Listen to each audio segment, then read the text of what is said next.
ఈరోజు నల్గొండ జిల్లా నార్కట్పల్లి మండలం చిన్నతుమ్మలగూడెం అనే గ్రామం వచ్చింది.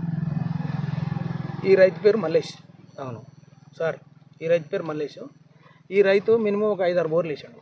ఇప్పుడు మనం కూర్చున్న ల్యాండ్లో 6 బోర్లు వేసిండు. ఈ సాయిల్ ఏ విధంగా ఉంది సార్? దీని కండిషన్ ఏంది అసలు? ఇది ఎట్లుంది? ఇప్పుడు ఎందుకు ఫెయిల్ అవుతున్నాయి ఇక్కడ బోర్లు? మనల్ని ఎందుకు పిలిపించిండు ఆయన? ఇంతకుముందు కూడా కొంతమందితో చూపించినట్ట, చూపించిండు. మరి వాళ్ళు చూపిస్తే కూడా ఫెయిల్ అయినాయంట. మరి మనం చూపిస్తే ఎందుకు సక్సెస్ అవుతాయి? ఓడైనా ప్రతి ఓడు ఏం చేస్తుందంటే మొత్తం ఫెయిల్ అయ్యి మొత్తం దుమ్ము రేగినాకనే మనకు ఫోన్ వస్తుంది, సుమన్ సార్కి ఫోన్ వస్తుంది. అవునా కాదు? అంటే దుమ్ము రేగినప్పుడేమో వేరేటోళ్ళు, దుమ్ము రేగినాక సుమన్ సార్. అంటే మనం జెన్యున్ ఉంటామని మనకు తెలుసు, అందుగురించి మనకు ఫోన్ వస్తుంది. కానీ ఇప్పుడు ఈ సాయిల్ కండిషన్ ఎట్లుంది? ఈ సాయిల్ కండిషన్ ఏంది? ఇక్కడ 6 బోర్లు ఫెయిల్ అయినాయి. రైట్ అనిల్, అందరికీ నమస్కారం. నేను మీ సుమన్, రిజిస్టర్డ్ హైడ్రోజియాలజిస్ట్, తెలంగాణ ప్రభుత్వం.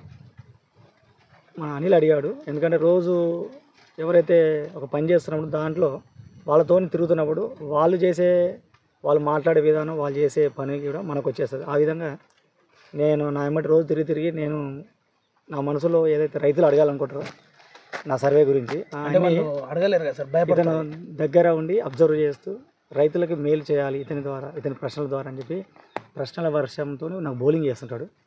అయితే నేను కూడా బ్యాటింగ్ రెడీ చేస్తాను, ఎందుకంటే నాకు తెలుసు కదా.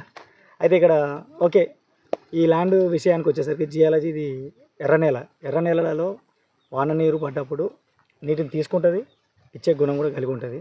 అయితే ఇక్కడ ఎందుకు ఫెయిల్ అవుతున్నాయి అంటే అనిల్, నీ ప్రశ్నకు సమాధానం, భూమి లోపల ఈ మట్టి అయితే ఉందో మట్టి లేయర్, ఆ మట్టి లేయర్ ఒక 5 నుంచి 10 మీటర్ల వరకు ఉండే అవకాశం ఉంది ఇక్కడ. అంటే ఒక 30 ఫీట్ల వరకు మట్టి ఉంటుంది, అది ఇసుక ఉంటుంది. ఎందుకంటే రెడ్ సాయిల్ అనేది ఎక్కువగా ఐరన్ కాంటెంట్ అనేది గ్రానైట్లో ఐరన్ కాంటెంట్ ఉన్న మినరల్స్ ఎక్కువ ఉండడం వలన అది ఎక్కువ ఎర్ర నేలలోనే వస్తుంది. ఆ సందర్భంలో ఏమైందంటే నీటిని తీసుకుంటుంది, ఇచ్చేస్తుంది కూడా. కానీ భూమి లోపల 30 ఫీట్ల లోపుకి వెళ్ళిన తర్వాత షీట్ రాక్ ఉంది ఇక్కడ. షీట్ రాక్లో ఎలాంటి జాయింట్స్, క్రాక్స్, ఫ్రాక్చర్స్ అనేవి అవైలబిలిటీ లేవు. షీట్ రాక్ అంటే మొత్తం బండాయిగా అకిఫీస్. దానికి పొరాసిటీ ఉండదు, పర్మిబిలిటీ ఉండదు. ఎలాంటి వీక్ జోన్స్ ఉన్నాయి అనమాట. వీక్ జోన్స్ ఎక్కడైతే ఉంటాయో అవే నీళ్ళని కలిగి ఉంటాయి. అవి లేనప్పుడు నువ్వు ఎంత గుంజినా, బోరు డ్రిల్ చేసినా, నీ బాడీలో రక్తం లేదనుకో, ఎన్ని ఇంజక్షన్ పెట్టి గుంజితే వస్తుంది? రక్తం వస్తుందా? ఆ విధంగా ఇక్కడ ఉన్న షీట్ రాక్, దాంట్లో ఎలాంటి పగుళ్ళు అనేవి ఉండవు. అందువల్ల అది నీళ్ళను పట్టుకోదు. ఈ మట్టి లోపలనే ఉంటాయి కాబట్టి అవి ఎవరైనా పక్క పొంటి బావులు కానీ బోర్లు కానీ ఎవరికైనా పడ్డాయి అనుకో, లోతట్టు ప్రాంతాలకి అటు సైడ్ వెళ్ళిపోతాయి. అందువల్ల బోర్లు ఈ ప్రాంతంలో ఎక్కువ ఫెయిల్ అవ్వడానికి గల కారణం అది ఉండొచ్చు. ఇప్పుడు ఇంకోటి సార్, అదాపై